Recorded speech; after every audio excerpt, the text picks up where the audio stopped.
Can't believe I'm here to do this damn interview, man. I'm so tired, so hot, sweaty. Nobody's take a shower. What the heck you want from me, man? We want to talk to you about life on the street, Joseph. Oh, great. And about your crack habit. Crack habit? Yeah. I don't have a crack habit. I do it. It's natural to me. It's not a habit. It's like breathing.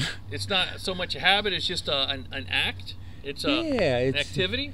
Yeah, it's something I do. I mean, what's the big deal? I mean, I got trespassed from my, I got thrown out of the bar I usually go to on Thursday night because the karaoke guy who runs it, the black guy, no one likes me anyway. It don't matter.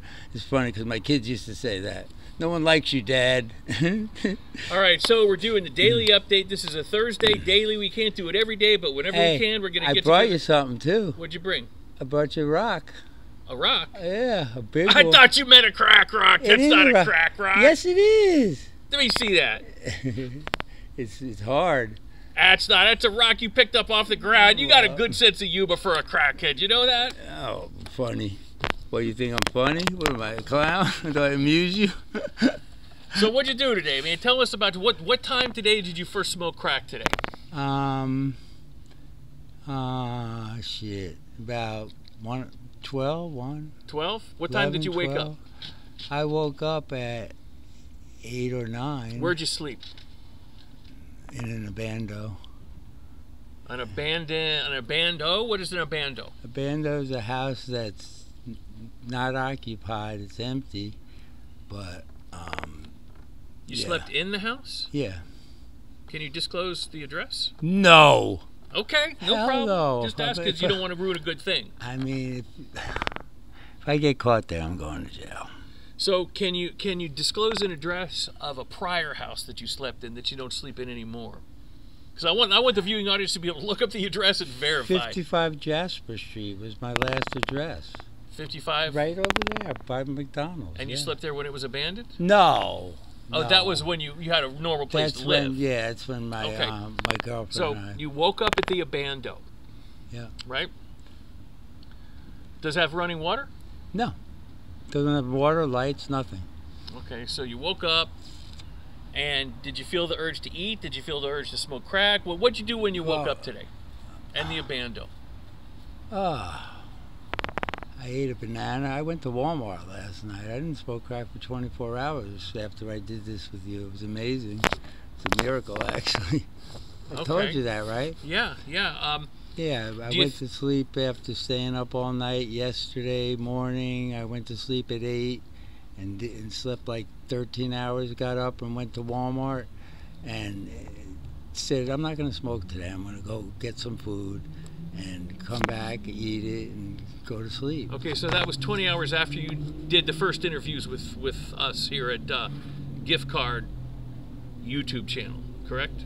Yeah, that night I stayed up all night when we did the interview till 8 in the morning. The next and didn't morning, do crack?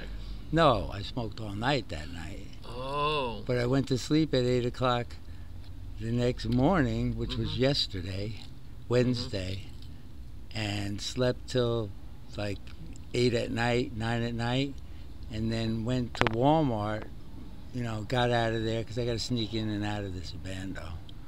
Yeah. So anyway, I said, yeah, I don't feel like smoking. I'm not going to smoke. I'm just going to go get something to eat and come back here and go to sleep. Because I got in that bike accident I told you. Look at my arm. You put it up to the camera. Big gash in my arm, hands all swollen. I'm going to zoom in on it. Put it up to the lens here. There was a big gash out of my arm. That's from a bicycle accident. Yeah, freaking e-bike. I'm riding at 10 speed. I get to the right.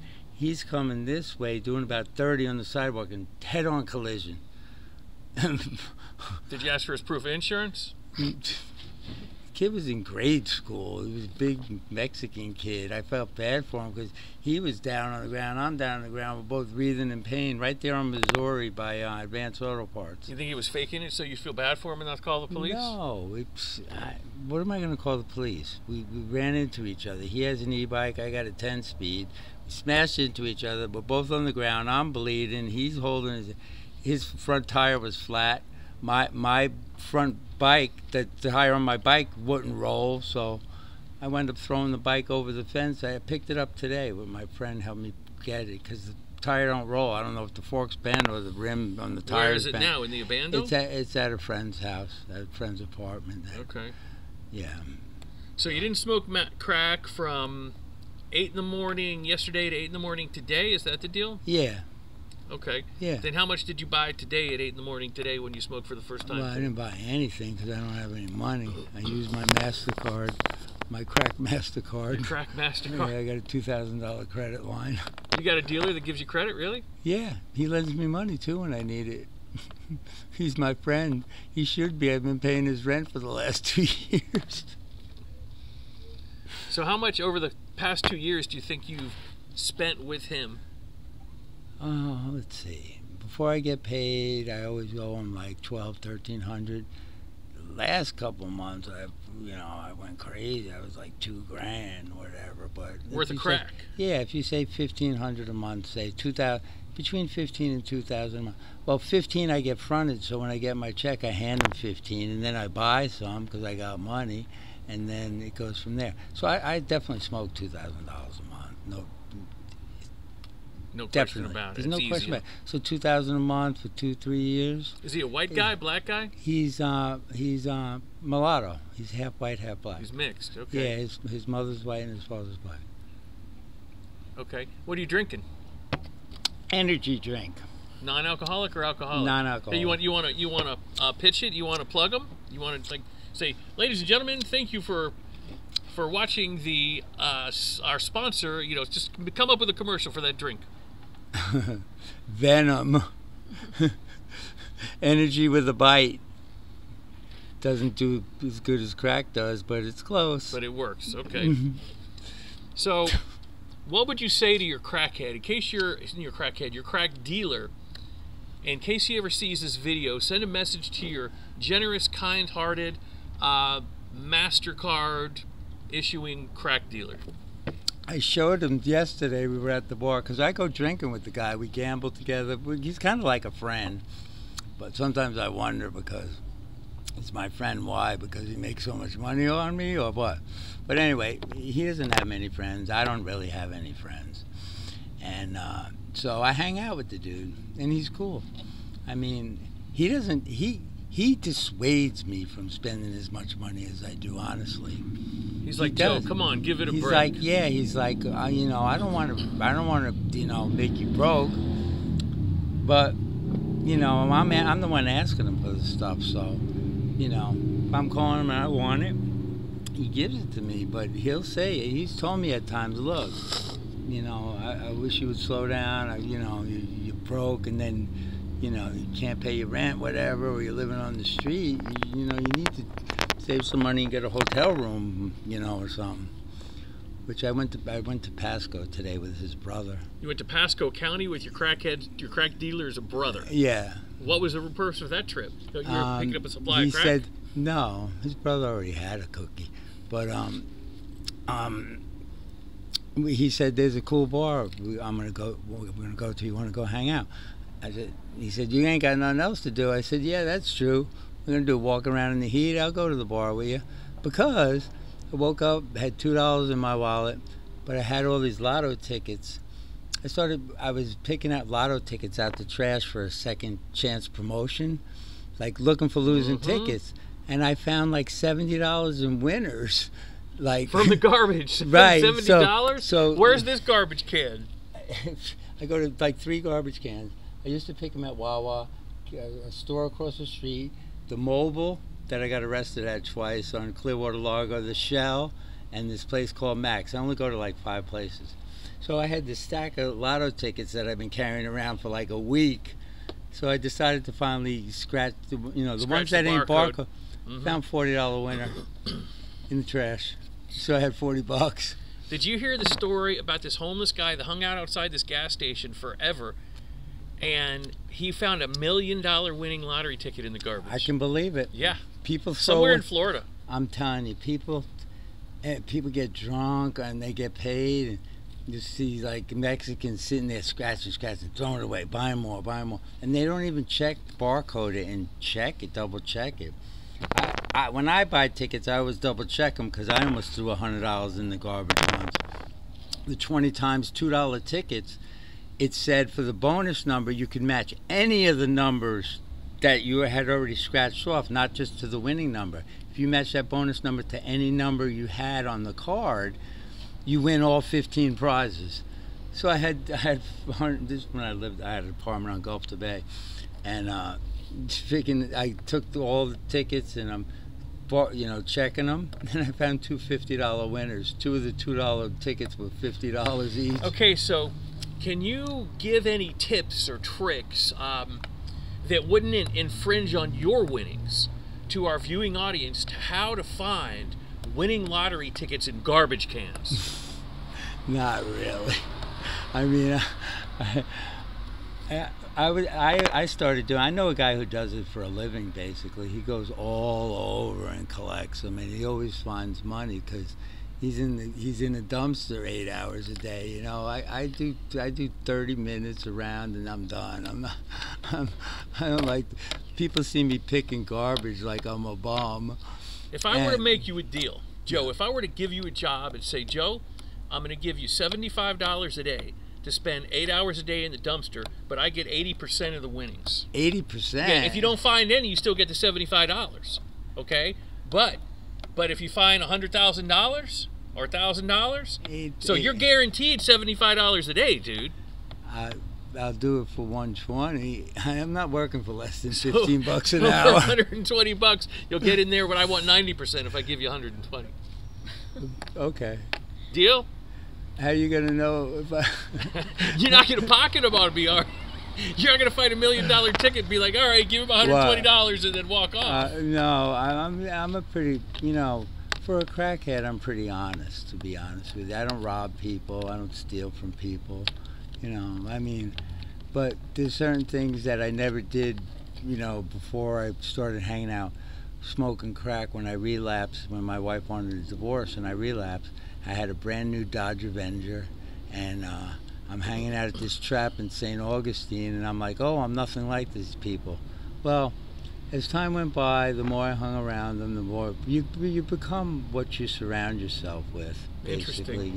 That's a fact. And I didn't really like myself when I'm hanging out with these people who go into a store and they're stealing and robbing. I mean, I've never been a thief. I've never been a liar.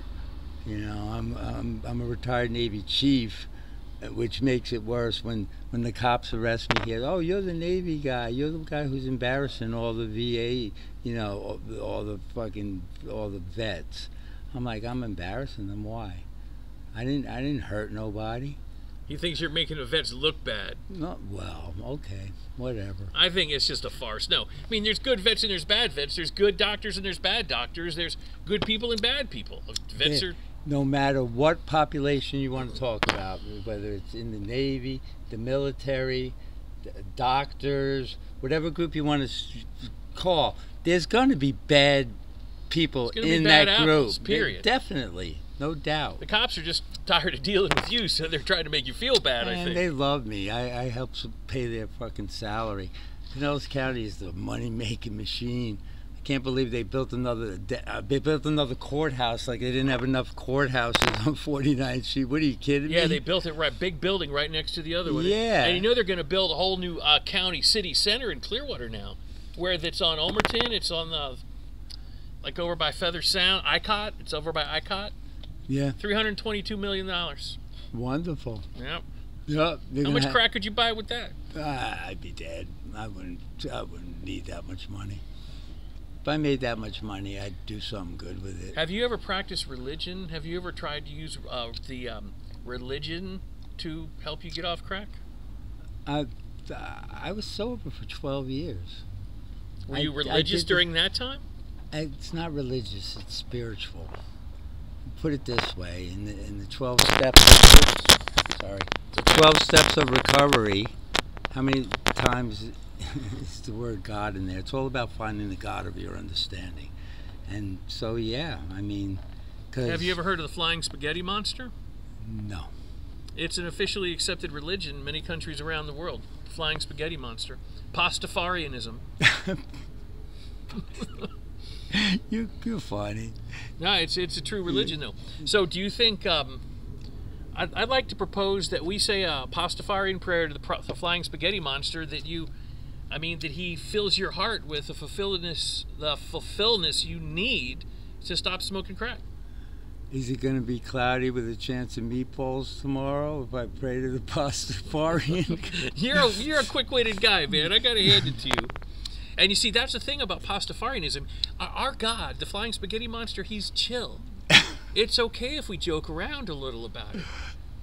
I mean, if you can't laugh at yourself, you can't laugh at anything, you know what I mean? I don't have anything to prove to anybody. When I was young, you know, keeping up with the Joneses and being, you know, wanting to be rich and have all kinds of money, you know, I might be homeless and not have a dime in the bank, and I owe the IRS fucking 70 grand, whatever.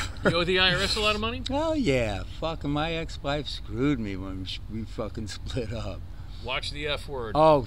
Sorry, go ahead. We'll continue. Screwed me when we'll continue. She messed me up with the IRS. Okay, folks, for the viewing audience, the reason I asked him to watch the F word is not because I care, but YouTube tends to censor that out. Now, the rule is, if the F word comes not in the beginning of the video, but deeper into it, and it's only once or twice, they don't censor it so bad. But if it starts getting more, then they censor it. So that's why I asked Joseph about that. But we're going to continue. Actually, we're going to stop this and pick up where we left off. Ramen. Stay tuned.